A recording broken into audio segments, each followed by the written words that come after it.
भाजपच्या अमरावतीमधील उमेदवार नवनीत राणा यांना आमदार बच्चू कडूंच्या प्रहारकडून आव्हान देण्यात आले। दुसरीकडे स्थानिक नेत्यांच्या राणा यांच्या उमेदवारीला विरोध असून महाविकास आघाडीच्याही उमेदवारांनी त्यांना तगडं आव्हान दिलंय। त्यामुळे अमरावतीच्या लढतीकडे सर्वांचंच लक्ष लागलंय। त्यातच खासदार राणा यांच्या उमेदवारीसाठीच्या जात प्रमाणपत्रावरूनही गोंधळ सुरू होता। मात्र न्यायालयाने राणा यांचे जात प्रमाणपत्र वैध ठरवल्याने त्यांचा जीव भांड्यात पडलाय। त्यानंतर त्यांनी उमेदवारी अर्जही दाखल केलाय। यावेळी पत्रकारांशी बोलताना नवनीत राणा यांना रडू कोसळले होते। त्यावर आता आमदार बच्चू कडू यांनी खोचक टीका केली आहे। आगामी लोकसभा निवडणुकीच्या पार्श्वभूमीवर जिल्ह्यात कायदा व सुव्यवस्था अबाधित राहावी, समाजकंटकांसह गुन्हेगारांवर वचक राहून निवडणुका भयमुक्त वातावरणात पार पडाव्या यासाठी नागपूर पोलीस ठाण्याच्या हद्दीत रूट मार्च काढण्यात आलेला होता। आगामी लोकसभा निवडणुकीसाठी अवघे काही दिवस उरले आहेत। निवडणुकीच्या तारखा जाहीर झाल्या आहेत। सध्या सर्वच उमेदवार प्रचारात व्यस्त असून जोरदार तयारी करत आहेत। प्रत्येकजण आपापल्या भागातील मतदारांना आकर्षित करण्याचा प्रयत्न करत आहे।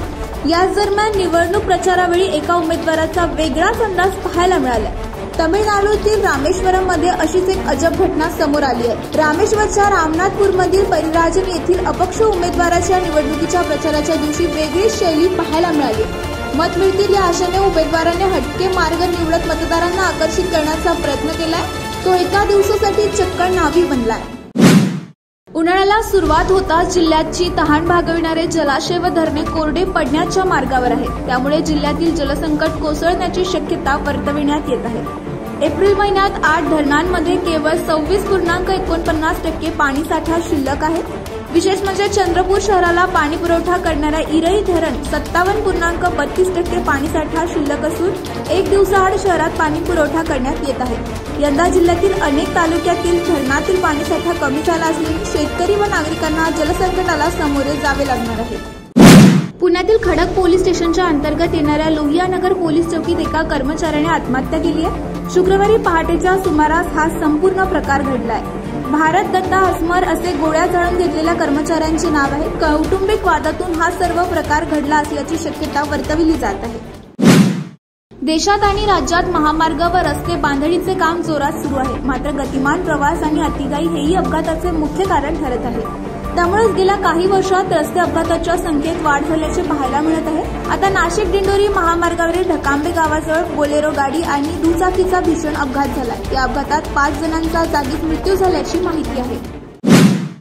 सांगली व भिवंडीच्या जागेवर काँग्रेसचे प्रदेशाध्यक्ष नाना पटोले यांनी शिवसेना व शरद पवार यांच्यावर नाराजी व्यक्त केली आहे। उद्धव सेनेचे नेते सांगलीत चाचपणी करायला गेले, तेथे अवस्था काय आहे हे दिसून आलं। इकडे भिवंडी शरद पवार यांनी उमेदवार जाहीर केला। महाविकास आघाडीचा धर्म वरिष्ठ नेत्यांकडूनही पाळला जात नाही अशी नाराजी नाना पटोले यांनी शुक्रवारी नागपुरात पत्रकारांशी बोलताना व्यक्त केली आहे।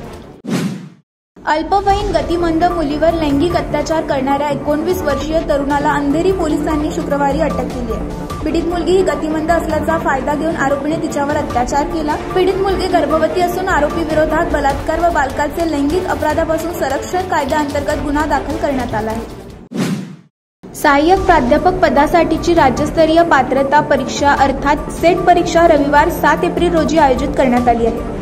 सावित्रीबाई फुले पुणे विद्यापीठाच्या वतीने आणि मुंबई विद्यापीठाच्या समन्वयाने मुंबई विद्यापीठाशी संलग्नित विविध 28 महाविद्यालयातील केंद्रावर ही परीक्षा पार पडणार आहे।